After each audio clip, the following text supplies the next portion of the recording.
Friends, welcome back to my channel जिसका नाम है एनसीईआरटी कवर, जहां होती हैं टीचिंग से रिलेटेड सारी बातें। जो इम्पोर्टेंट टॉपिक्स हैं, टिप्स एंड ट्रिक्स मैं आपको बताती रहती हूं। तो आज हम कवर करेंगे how to crack DSSB exam in first attempt. जैसे कि आपको पता ही है कि डीएसएसबी के आईयूपीसी फॉर्म निकले थे, टीचिंग और नॉन टीचिंग, उसके एग्ज़ाम्स अभी नहीं हुए हैं एंड अभी और निकलने ही वाले हैं। तो आपकी स्ट्रेटेजी क्या रहेगी जिससे आप डीएसएसबी एग्ज़ाम को फर्स्ट अटेम्प्ट में क्रैक कर सकते हैं और अपनी जॉब पा सकते हैं। 2025 में आपके पास गवर्नमेंट जॉब ही, सोचो कितना अच्छा लगेगा कि हाँ, आप गवर्नमेंट जॉब के लिए क्वालिफाई हो जाओगे या फिर आपकी गवर्नमेंट जॉब लग जाएगी। तो ऐसे ही कुछ आज टिप्स एंड ट्रिक्स मैं आपको बताऊंगी कि कैसे आप डीएसएसबी की तैयारी करके जॉब ले सकते हैं और क्या क्या चीज़ें हैं जिन्हें हमें अवॉइड करना है और क्या क्या चीज़ें हैं जिन्हें हमें अपनाना है। और गाइज़, अगर आप चैनल पर न्यू हैं तो मेरे चैनल को सब्सक्राइब करना, वीडियो को शेयर करना। Start your preparation now. Students, अगर आप गवर्नमेंट जॉब एस्पिरेशंस हैं तो आपको अपनी जो प्रिपरेशन है, तैयारी है, वो अभी स्टार्ट करनी पड़ेगी। तो यहाँ पर मैंने आपको पार्ट 1 और पार्ट 2 टीजीटी एग्ज़ाम पैटर्न बता रखा है, जिसमें 5 सब्जेक्ट्स आते हैं: English, Hindi, reasoning, maths, GS and GK. और पार्ट 2 भी 100 नंबर का होता है, पार्ट 1 भी 100 नंबर का होता है, जिसमें सब्जेक्ट कंसर्न, जैसे मेरा एसएससी सब्जेक्ट है तो एसएसटी से रिलेटेड 100 मार्क्स आएंगे। और पार्ट 1 जो है क्वालिफाई करना ज़रूरी नहीं होता, पार्ट 2 क्वालिफाई करना ज़रूरी होता है। पार्ट 1 में अगर आप 90 नंबर लाए हैं और पार्ट 2 में कम नंबर आए हैं, 40 से कम नंबर आए हैं, तो आपका एग्ज़ाम चेक ही नहीं होगा। समझ रहे हो? आपको मतलब जो है 100 में से, पार्ट 2 में 100 में से 40 नंबर लाना बहुत ज़्यादा ज़रूरी है। और इसका सिलेबस बहुत ज़्यादा, देखो, इंग्लिश, हिंदी, रीजनिंग, मैथ्स, ये तो है कि पॉइंट टू द पॉइंट होते हैं कि हाँ ये टॉपिक्स आएंगे। लेकिन जीएस जीके बहुत ज़्यादा वास्ट है, जैसा कि आपको पता ही है, तो ये बहुत ज़्यादा मुश्किल है। तो आपको प्रीवियस ईयर्स पेपर्स करने हैं जिससे आपको पता चल सके कि कौन कौन से टॉपिक से रिलेटेड ज़्यादा क्वेश्चंस आए हैं, और इन्हीं से ही रिलेटेड, जैसे पहले आपको प्रीवियस ईयर कर लेने हैं और देख लेने कौन कौन से टॉपिक मेन आए हैं, और वही टॉपिक्स को लूसेंट में से या किसी भी थ्योरी बुक में से आपको पढ़ना है। और आपको पता ही है, जैसे एसएससी एस्पिरेंट्स जो होते हैं वो भी सभी डीएसएसबी एग्ज़ाम की तैयारी करते हैं, जो नॉन टीचिंग हो या टीचिंग हो, मतलब जिन्होंने बीएड की हुई है तो वो भी करते हैं। उनकी जो इंग्लिश, हिंदी, मैथ्स, रीजनिंग होती है बहुत अच्छी होती है, और इसमें थोड़ी सी डाउन लेवल की, मतलब एसएससी वाली इंग्लिश, हिंदी, हिंदी तो आती नहीं, रीजनिंग और मैथ्स नहीं आती, इसमें थोड़ा सा कम लेवल लो रहता है। तो इजीली जो एसएससी वाले एस्पिरेंट्स हैं वो इसे क्रैक कर लेते हैं। तो आपको भी बहुत ज़्यादा मेहनत करनी है जिससे आपके पास 2025 में जॉब हो।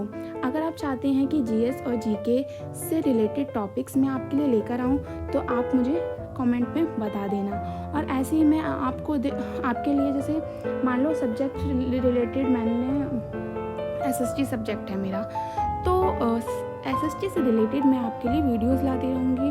और जो एनसीईआरटी बहुत ज़रूरी है करना सब्जेक्ट रिलेटेड कंसर्न के, सब्जेक्ट कंसर्न के लिए आपके लिए एनसीईआरटी करना बहुत ज़्यादा ज़रूरी है। अगर आप साइंस का सब्जेक्ट है आपका तो आप उसके साइंस की एनसीईआरटी पढ़ेंगे, आपका एसएसटी है तो आप एसएसटी की एनसीईआरटी पढ़ेंगे, ये बहुत ज़्यादा ज़रूरी है आपके लिए। और हाँ, इसमें नेगेटिव मार्किंग भी रहती है 0.25, मतलब आपका एक क्वेश्चन गलत है तो 0.25 की, मतलब 1/4 की नेगेटिव मार्किंग होगी। मतलब अगर आपके 4 क्वेश्चन गलत होते हैं तो 1 नंबर कट हो जाएगा आपका। ये बहुत ज़्यादा ध्यान रखना है आपको। पूरा पेपर कहने की कोशिश नहीं करनी है, क्योंकि पूरा पेपर कोई कर ही नहीं पाता है, क्योंकि जो इसका सिलेबस है बहुत ज़्यादा वास्ट होता है, स्पेशली एसएसटी का अगर सब्जेक्ट है आपका तो सिलेबस बहुत ज़्यादा वास्ट होता है पार्ट 2 के लिए। तो आपको कोशिश करनी है कि आप जो पार्ट 1 में है बहुत अच्छे मार्क्स लाएं, और पार्ट 2 में 40 तो लाने ही एटलीस्ट आपको कोशिश करनी है 80 to 90 जो मार्क्स हैं आपके पार्ट 1 में आने ही चाहिए, और पार्ट 2 में 40 तो आने ही चाहिए। तो ये है। और अब मैं बताऊंगी आपको डिस्ट्रैक्शंस जो आपको बहुत ज़्यादा अवॉइड करनी है, बिल्कुल भी उनकी तरफ ध्यान नहीं देना है। तो आपको अगर जॉब चाहिए 2025 में, तो आपको सोशल मीडिया को बिल्कुल ही छोड़ना पड़ेगा। आप नहीं यूज़ कर सकते हैं, आपको बहुत ज़्यादा टाइम वेस्ट हो जाता है, आप जानते हो उस पर। And delete all social media apps from your phone. अपने फ़ोन से सारी सोशल मीडिया ऐप भी, इंस्टा वगैरह सब कुछ डिलीट कर दीजिए। Don't scroll all the time, उसमें बहुत ज़्यादा टाइम वेस्ट होता है आपका, आपको वो यूज़ नहीं करना है, ठीक है। How to study in winter, आप विंटर्स में कैसे पढ़ सकते हैं। मतलब आपको पता है कि ठंड स्टार्ट हो गई है, दिसंबर का मिड चल रहा है, तो आपको पता है कि इन मंथ्स में बहुत ज़्यादा ठंड होती है और हमारा तो बेड से उठने का मन नहीं करता है, ब्लैंकेट से निकलने का मन नहीं करता है। हम सुबह लेट उठते हैं सोकर और फिर खाना खाते हैं, फिर दोबारा से नींद आ जाती है, फिर सोने का मन करता है, बहुत लेज़ी रहता है। तो आपको अगर इस 2025 में जॉब लेनी है तो आपको याद रखना है, आपको पढ़ना पड़ेगा, ठीक है।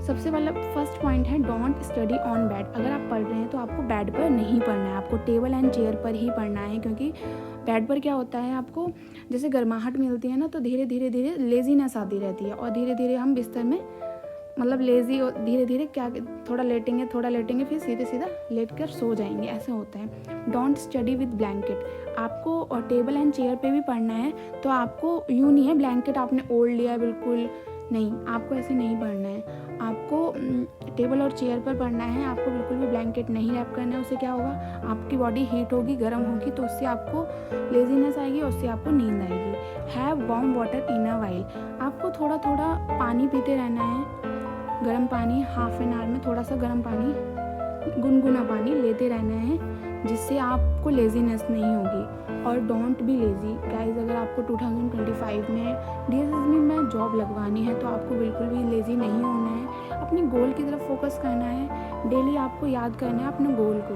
कि आपका क्या गोल है, क्या एम है आपका।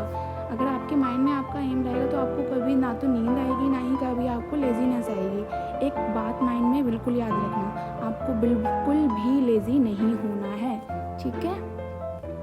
नेक्स्ट है हमारा take breaks in half an hour. आपको ब्रेक्स लेने हैं बीच बीच में पढ़ते टाइम, जैसे हाफ एन आवर आपने स्टडी कर ली तो आपको ब्रेक लेना है, जिससे आपको लेजीनेस नहीं होगी और आप बोर नहीं होगी। यू कैन टेक टी और कॉफ़ी, आपको कॉफ़ी एंड टी ले सकते हैं आप, जो भी आपको पसंद हो, लेकिन ज़्यादा भी नहीं लेनी है, ठीक है। और आपको मैंने बताया जैसे गुनगुना पानी पीते रहना है और ऐसे आप पढ़ते रहेंगे और काफ़ी टाइम तक ऐसे आप पढ़ सकते हैं, ठंड भी नहीं लगेगी आपको। देखो अगर आपका गोल है कि हाँ मुझे ये बनना है तो आप कर लोगे। अगर आपके माइंड में नहीं है कि ठीक है चलता है, ठीक है अभी कल पढ़ लेंगे, तो आपकी जॉब नहीं लग पाएगी, समझ रहे हैं आप, नहीं कर पाओगे आप। और आज के टाइम में जॉब बहुत ज़्यादा ज़रूरी है, बहुत ज़्यादा ज़रूरी है, तो पढ़ते रहिए। और किस टॉपिक से रिलेटेड आपको वीडियोस चाहिए, वैसे तो मैं SST से रिलेटेड वीडियो डालती हूँ, और किस टॉपिक से रिलेटेड आपको वीडियो चाहिए, GS GK इंग्लिश, तो मैं उससे रिलेटेड वीडियो ला सकती हूँ। आज की वीडियो आपको कैसी लगी मुझे कमेंट में ज़रूर बताना। मिलते हैं नेक्स्ट वीडियो में, तब तक के लिए